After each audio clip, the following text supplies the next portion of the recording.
Indian റെയിൽവേയുടെ ചരിത്രത്തിൽ സുവർണ ലിപികളിൽ എഴുതി ചേർക്കാൻ ഇതാ ഒരു പുതിയ അധ്യായം. ഹരിത വിപ്ലവത്തിൽ ഊന്നിയുള്ള ചൂളം വിളിക്ക് കാതോർത്തിരിക്കുകയാണ് നമ്മുടെ രാജ്യം.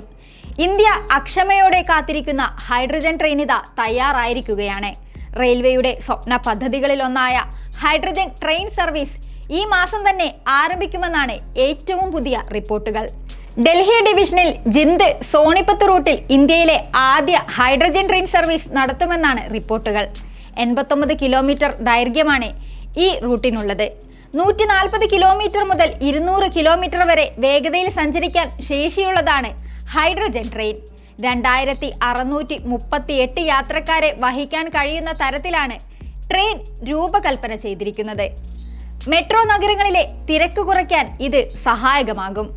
സുരക്ഷയും സൗകര്യവും, നൂതന സാങ്കേതിക നിയന്ത്രണങ്ങൾ, കുറഞ്ഞ ശബ്ദത്തിലുള്ള പ്രവർത്തനം, പരിസ്ഥിതി സംരക്ഷണ സാങ്കേതിക വിദ്യകൾ എന്നിവയെല്ലാം ഈ ട്രെയിനിന്റെ സവിശേഷതകളാണ്. ഹൈഡ്രജനും ഓക്സിജനും സംയോജിപ്പിച്ച് വൈദ്യുതി ഉൽപ്പാദിപ്പിക്കുന്ന ഇന്ധന സെല്ലുകൾ ഉപയോഗിച്ചാണ് ട്രെയിൻ ഓടുക. ഫ്യൂവൽ സെൽ എന്ന ഇലക്ട്രോ കെമിക്കൽ സെല്ലുകളിലാണ് ഹൈഡ്രജൻ പ്രവർത്തിക്കുക.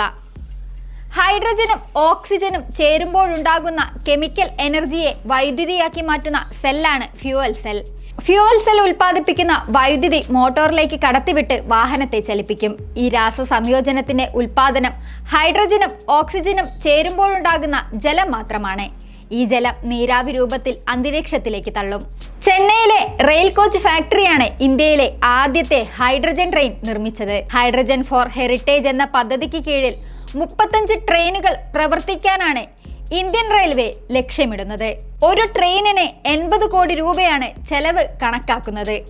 അന്തരീക്ഷ മലിനീകരണവും ഇന്ധന ഉപഭോഗവും കുറയ്ക്കുന്നത് ലക്ഷ്യമിട്ടാണ് ഇന്ത്യൻ റെയിൽവേ ഹൈഡ്രജൻ ട്രെയിനുകൾ പുറത്തിറക്കുന്നത്. ഇതിനായി 2023-24 വർഷങ്ങളിൽ 2800 കോടി രൂപയാണ് റെയിൽവേ മന്ത്രാലയം വകയിരുത്തിയത്.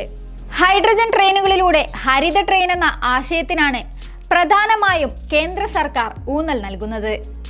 2030ഓടെ നെറ്റ് സീറോ കാർബൺ ബഹിർഗമനം എന്ന ലക്ഷ്യത്തിലേക്ക് എത്താനുള്ള ഇന്ത്യൻ റെയിൽവേയുടെ ശ്രമങ്ങൾക്ക് ഈ പദ്ധതി കരുത്തേകും.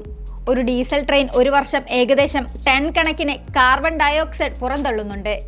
ഹൈഡ്രജൻ ട്രെയിനിലൂടെ ഈ മലിനീകരണം ഒഴിവാക്കാൻ സാധിക്കുമെന്നത് സുപ്രധാന നേട്ടമാണ്. ഓസോൺ പാളിക്ക് കോട്ടം വരുത്തുന്ന കാർബൺ ഡയോക്സൈഡിനെ പുറന്തള്ളുന്നില്ല എന്നതുകൂടാതെ ജലം ഉൽപ്പാദിപ്പിക്കുകയും ചെയ്യുന്നുവെന്നതാണ് ഹൈഡ്രജൻ ട്രെയിനിന്റെ മറ്റൊരു സവിശേഷത. ഈ ട്രെയിൻ നമ്മുടെ പാളങ്ങളിലൂടെ യാത്ര ആരംഭിക്കുന്നതോടെ സുസ്ഥിരമായ പരിസ്ഥിതി സൗഹൃദമായ ഗതാഗത മാർഗങ്ങൾ അവലംബിക്കുന്ന രാജ്യങ്ങളുടെ പട്ടികയിൽ ജർമ്മനി, ചൈന, ഫ്രാൻസ്, UK എന്നീ രാജ്യങ്ങളോടൊപ്പം ഇന്ത്യയും എത്തും. സമസ്ത മേഖലകളിലും മുദ്ര പതിപ്പിച്ച് കുതിക്കുന്ന ഭാരതത്തിന് ഹൈഡ്രജൻ ട്രെയിൻ സർവീസ് ഒരു പൊൻതൂവലാകുമെന്നതിൽ സംശയമില്ല.